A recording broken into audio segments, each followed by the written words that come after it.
గేదెను ఢీకొట్టిన బైక్, ఇద్దరు యువకులు మృతి, మరొకరికి తీవ్ర గాయాలు. ఖమ్మం జిల్లా పెనుబల్లి మండలం లింగగూడెం గ్రామంలో విషాదకర రోడ్డు ప్రమాదం చోటు చేసుకుంది.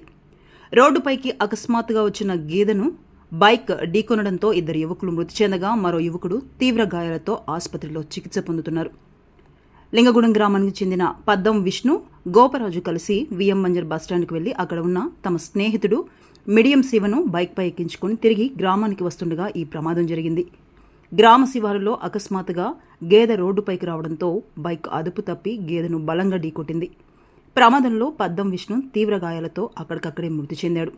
గోపరాజు, మిడియం శివులకు తీవ్ర గాయాలు కావడంతో స్థానికులు వెంటనే అంబులెన్స్కు సమాచారం అందించారు.